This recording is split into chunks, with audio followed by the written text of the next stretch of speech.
مولاي صل وسلم دائما أبدا على حبيبك خير الخلق كلهم مولاي صل.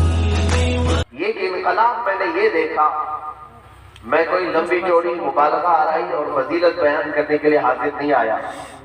ہماری گاڑی ایک جگہ سے گزر رہی تھی، ہم نے دیکھا ایک اسکول کے بورڈ کے باہر، ایک اسکول کے گیٹ کے باہر بورڈ پہ لکھا ہوا تھا کہ ہماری اسکول میں قرآن پڑھانے کا بھی انتظام ہے.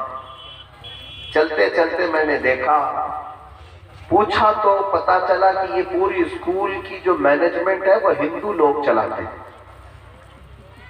اور مینجمنٹ جو کمیٹی ہے اس کا نام بھی ہندو ہی تھا. میں رک کر کے پوچھنے لگا، جس اسکول کو پورے طور پر نان مسلم چلاتے ہیں لیکن بورڈ میں یہ کیوں لکھا گیا ہے کہ ہمارے اسکول میں قرآن پڑھانے کا بھی انتظام ہے؟ تو وہاں کے ایک عالم دین نے کہا، اس لیے کہ یہاں پر حالات اب ایسے ہیں کہ مسلمان اپنے بچے کو اسی اسکول میں بھیجتے ہیں جہاں قرآن پڑھایا جاتا ہے.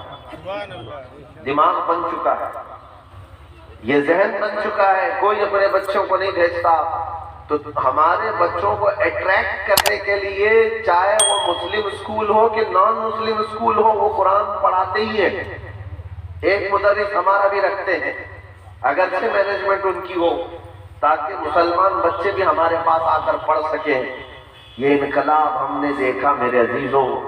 خوشی اس بات کی ہوئی کہ جب تم ہر میدان میں یہ طے کر لو گے کہ میری ابتدا الحمدللہ سے ہوگی، تو پھر دنیا تمہیں گیٹ کے باہر کرنے پر نہیں اندر لینے پر مجبور ہو ہی جائے. آج ضرورت ہے اس بات کی کہ اس کی طرف توجہ کریں.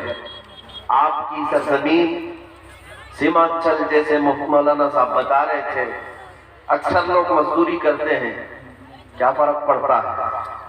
آپ بزنس کرو، تجارت کرو، مزدوری کرو، جو بھی کرو، لیکن میرے عزیزوں ایک روپیہ بھی تمہارے پاس آتا ہے امت مصطفیٰ کے مستقبل کے لیے کہیں خرچ کرو.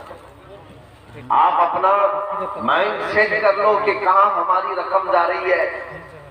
صرف نیاز میں، صرف عرس میں، صرف جلسے میں نہیں، یہ ایک رات کے لیے ایک قلعہ ایسا بناؤ کہ رہتی دنیا تک، قیامت تک وہاں سے لوگ سیراب ہو سکیں، وہاں سے اپنے علم کی پیاس بجھا سکیں. ورنہ اس طرح کے اس سے بھی بڑے جلسے آپ کر سکتے ہیں، مجھے پتا ہے، اس سے بھی بڑی کانفرنس کر سکتے ہو. 10-15 لاکھ روپے خرچہ کر کے بھی پورے گراؤنڈ کو بھر بھی سکتے